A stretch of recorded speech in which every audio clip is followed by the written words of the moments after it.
Namaste. This prayer of January 5th, 1914, it's almost they are together, January 4th and January 5th. So there is almost a continuation of this state.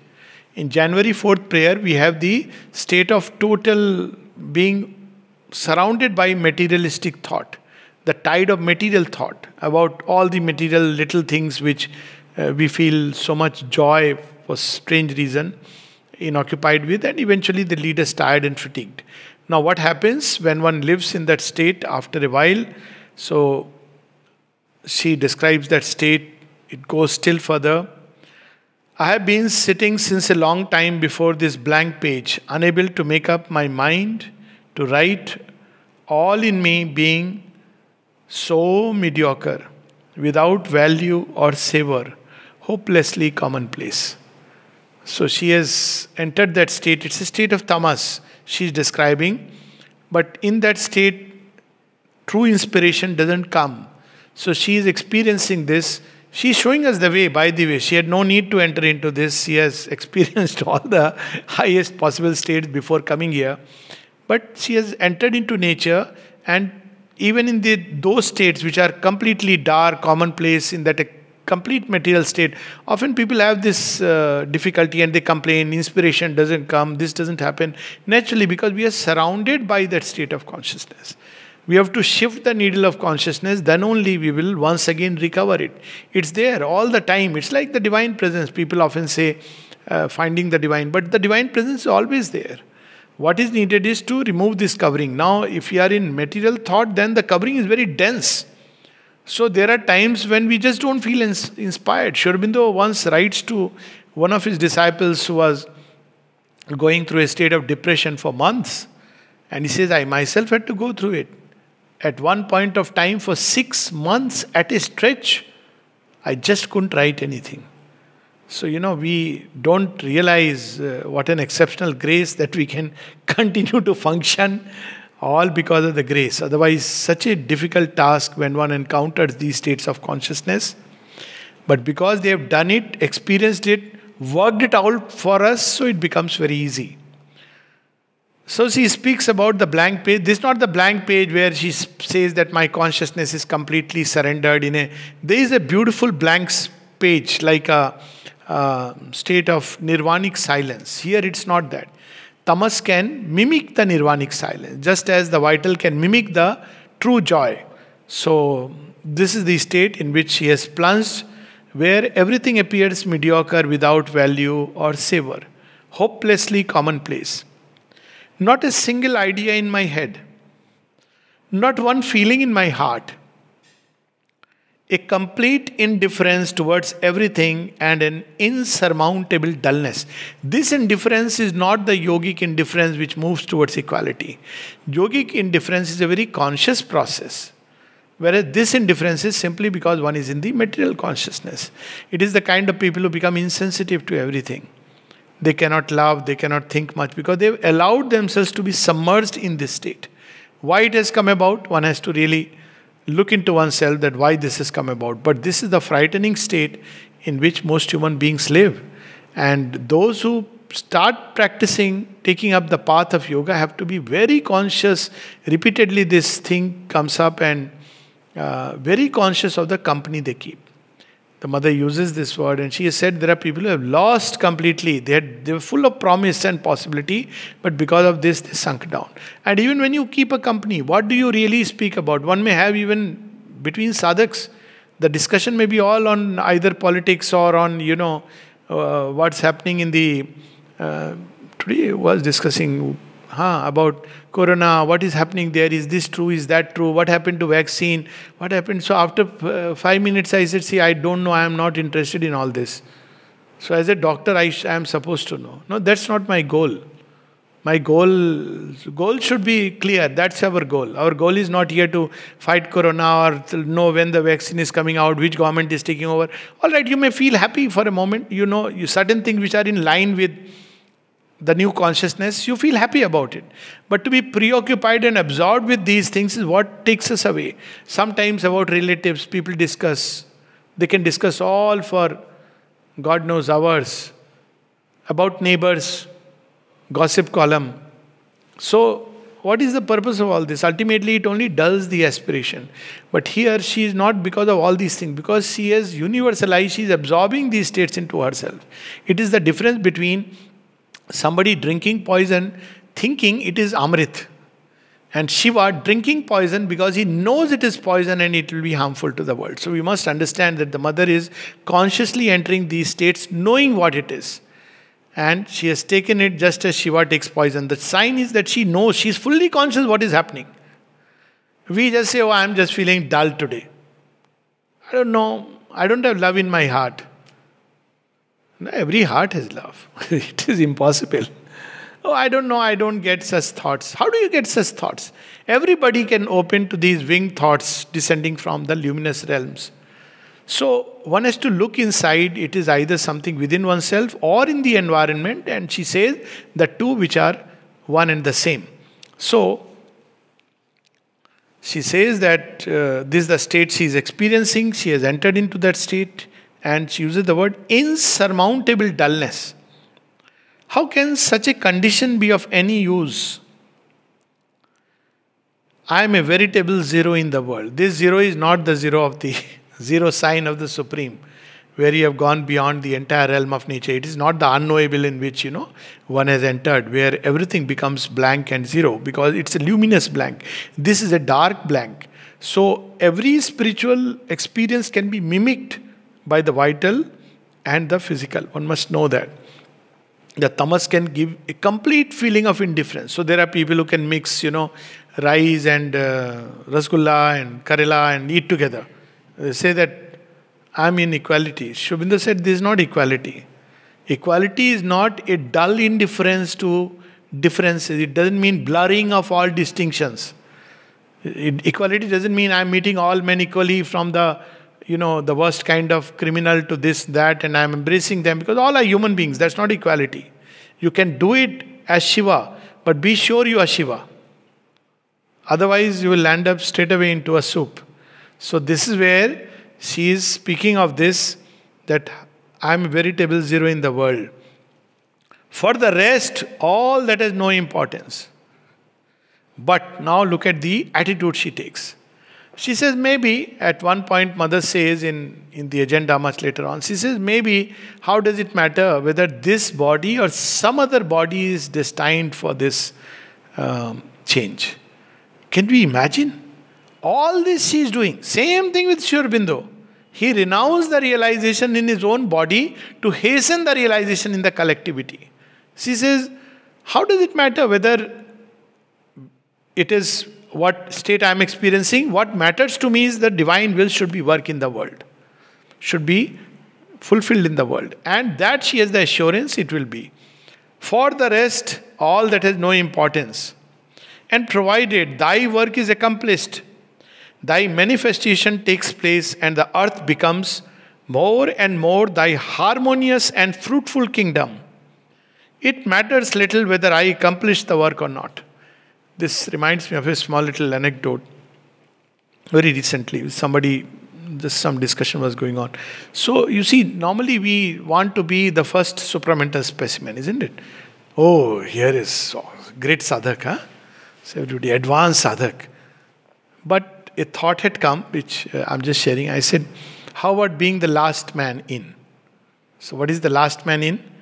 You don't jump into that bandwagon of the elite, but you stay back, keep helping, keep pushing, till the last person you say, now you are in. And then when it is like God says, look, it's going to be time up, half a second more, you jump inside, or rather you are pulled inside. It's such a beautiful experience. I remember one movie, Cocoon, where these beings from higher worlds have come. Of course, they show spaceship and all, Steven Spielberg, usual stuff. And they have got amazing ways to make the body instantly heal by fingers of light. But they are wearing a human body to conceal themselves. Otherwise, nobody will relate. They will run away thinking they are ghosts.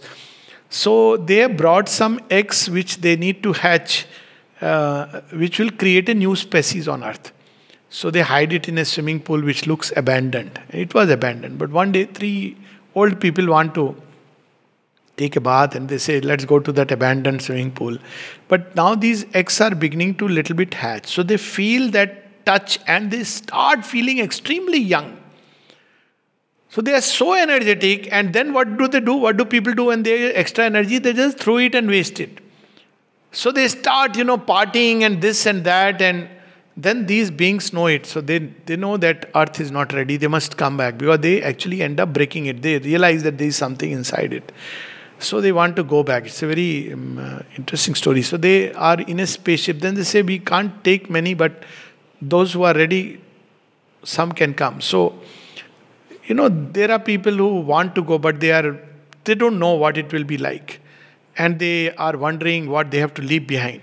But there is one child, maybe in 12, 13 years, and says, last minute when they are about to leave, and he says, I want to be in.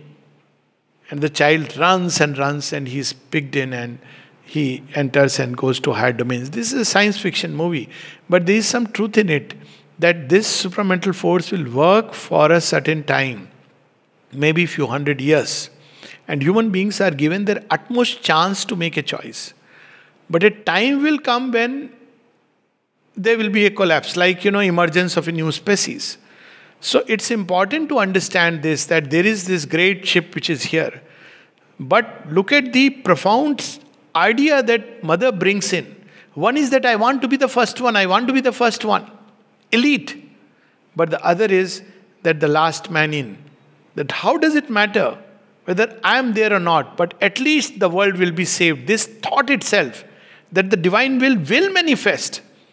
Whether it is in me, X, Y, Z, how does it matter? Somebody will get in, somebody will change, will be transformed, and that is something wonderful.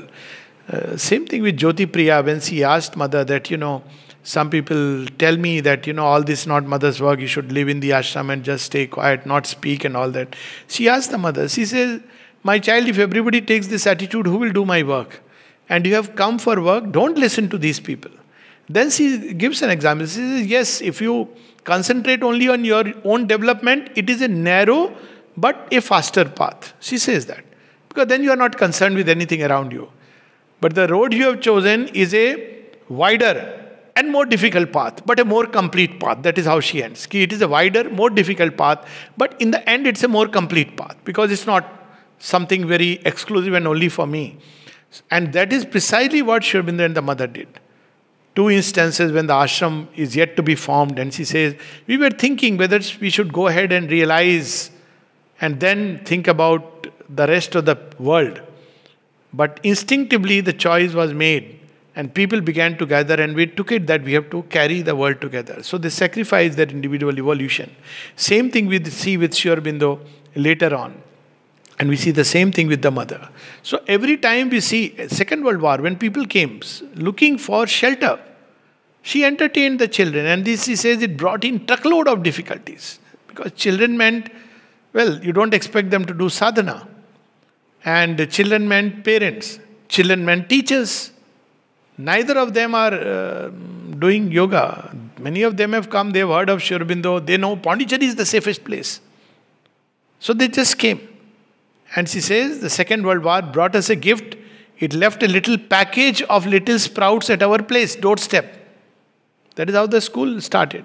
So what to do? She said, okay, doesn't matter. Now we have this package, we'll take it. She said it meant making things very difficult.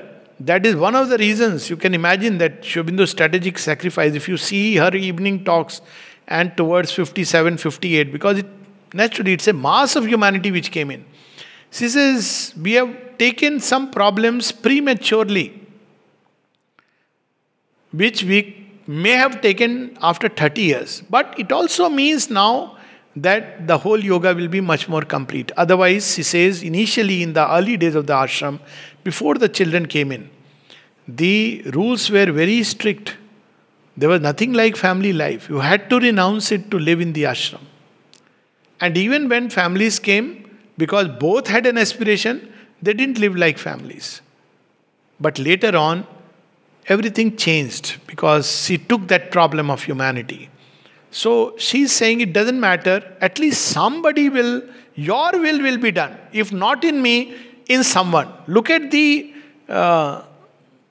sacrifice the state, even in that state, she is only thinking this world should be saved, this earth should be saved. She is not thinking about herself. And this is what we learn from her, this ability to sacrifice. And provided thy work is accomplished, thy manifestation takes place, and the earth becomes more and more thy harmonious and fruitful kingdom, it matters little whether I accomplish the work or not. What a difference from an attitude that I will take the flag and be the flag bearer of mother's work. I will do mother's work. I am the spearhead of mother's work. All ego. Vanity, not even ego. Ego is bad, vanity is worse. And the mother would say, I can do my work without you, don't worry. If you are able to do something of my work, it is because I have allowed you to do it. So the heart should be full of humility and gratitude. Here, the Divine Mother with all her realizations, see, how does it matter whether I accomplish it or not? Your work should be done. That I should aspire for. That Ma, your work should be done in this world, this earth, in humanity. That's all that is required. And as it is sure that it will be done, I should have no reason to trouble myself even if I felt so disposed. You see, its equivalent is, how great spiritual stuff is made up of. Its equivalent is Baji Prabhu, when Tanaji Malsure and, and Baji, they have a discussion. He is going to die. But he is not bothered that he is going to die. He can save himself. He is bothered, tell me if Shivaji is in the sight or not. And then as he is falling, somebody tells him, I hear the trumpets and I see the dust and Shivaji is nearby. Then he is like, okay, it doesn't matter, sacrifice the body. So he knows that he will fall. And yet by his fall, he paves the way for victory. Look at Abhimanyu. He didn't survive to enjoy the kingdom, but he paved the way to victory. This is the stuff of which real spiritual life is formed of. Not that I had wonderful experience, I can meditate for 5 hours, 6 hours. All this has little value in the eyes of the divine. Okay, fine, good. Good for you. But someone who is ready to sacrifice even one's own realization, but aspire that may your will manifest in the world. That's something so wonderful. And as it is sure that it will be done, I should have no reason to trouble myself even if I felt so disposed. From the depths up to the outermost surface, all this, my being is but a little dust. It is only natural that it should be scattered to the winds without leaving a trace. Today we say, Ma, Ma, Ma, Ma, Ma. This is the path. So there is a story about Krishna Prem, we know when, Roland Nixon, so he came. Mother was very happy with his bhakti for his guru. He was a British mathematician. He was named Krishna Prem by his guru Yashodama, whose husband had given to the mother a very poor translation of the Bhagavad Gita, Gyanendra Chakravarti. So his wife was a guru. So he just accepted her master, and once he accepted, he was like, whatever she says. And mother was so happy with his guru bhakti. She said, this is what is required and missing. That Sri Aurobindo said in this yoga, because everybody wants to be intellectual and to be among those who are intellectual discussion. Sri Aurobindo said that this is missing in the ashram. But then he says because it's a modern ashram and he has taken the difficulties of the modern age. But nevertheless, you have this story that when Krishna Prem's friend came after a few years, that let me see what is he doing. He joined some ashram, it seems. He was a brilliant man, must be doing some big stuff. So he sees Krishna Prem is taking care of the kitchen. So he looks at him and says, what? You think you are going to realize God by doing this? And Krishna Prem says, well, I don't know about that, but those who have gone before me have gone this way. They have gone through this way of service, this way of dedication, this way of surrender. This not to say we should not draw a conclusion that means the other kind. No, the idea is that state of utter humility. To know that one is dust and to know that still, even if it doesn't happen in you, it will happen on this world. One day this earth will become beautiful. Just think about it for one moment and see what a joy fills the heart. Just to know that one day the earth will be transformed. It doesn't matter, 10,000 years, it's okay. One day it will be. It doesn't matter me or who else, someone, some people. And that's what fills the being with joy. So even in this state, what surrender, what faith, what aspirations he displays, and hence this is something worth remembering and emulating. I'll read this prayer, January 5th, 1914. I have been sitting since a long time before this blank page, unable to make up my mind to write all in me, being so mediocre. All in my being seems so mediocre, without value or savour, hopelessly commonplace. Sometimes we feel like that. It's not that we are that, it is that state of consciousness which one has to go through. But not a single idea in my head, not one feeling in my heart, a complete indifference towards everything, and an insurmountable dullness. So most people will say, oh, that means I am unfit for yoga, I am useless, I am a bad guy, divine has abandoned me, discarded me. People used to ask like this, I am useless. And Shri Aurobindo said, no, it's not true. But this state can lead to that. How can such a condition be of any use? I am a veritable zero in the world, worst of the worst. In terms of the state of consciousness, not worst in terms of evil. She's not speaking of that. Evil is evil. We should not equate this state with wickedness, evil. It's none of those things. She's experiencing the physical consciousness, where you feel completely dull, everything goes clouded away. Not for a moment should we think that it means, okay, if I'm evil, that also is some divine grace and I'm experiencing something. Evil is evil. But the way is the same, to keep on looking at it sincerely, put your effort and keep offering. But here is that state in which she is caught up. For the rest, all that has no importance, and provided thy work is accomplished, thy manifestation takes place, and the earth becomes more and more thy harmonious and fruitful kingdom. It matters little whether I accomplish the work or not. This is true surrender, complete, vast surrender. And as it is sure that it will be done, I should have no reason to trouble myself, even if I felt so disposed.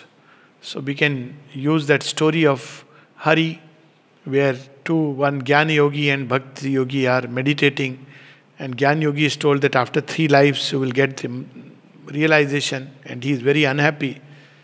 And the Bhakta is told, well, see the leaves on the tree, yes, maybe hundreds. Maybe after those many lives you will get realization, and he dances. So take the story one level further, and he's told, well, because you are doing so much bhakti for the Lord, after so many years the world will become a better place. About you, I don't know. The Lord didn't say anything. And then the Bhakta dances with joy. Oh, this world will become a better place. The Lord will express, He will make it its home. How does it matter whether I'll realize or not realize? So look at that state in which she enters. From the depths up to the outermost surface, all this, my being, is but a little dust. It is only natural that it should be scattered to the winds without leaving a trace. So even if I fall and die, even if all goes into dust, let this dust sanctify and make this earth and the soil a richer place, a place more worthy, which will call the divine advent here upon earth. So this is the wonderful remedy, always to aspire, have faith in whatever condition we may be, always to surrender, to nestle in her arms, always to keep hope. Even if for oneself one feels nothing can happen, then aspire for the world and the divine victory in the world. Namaste.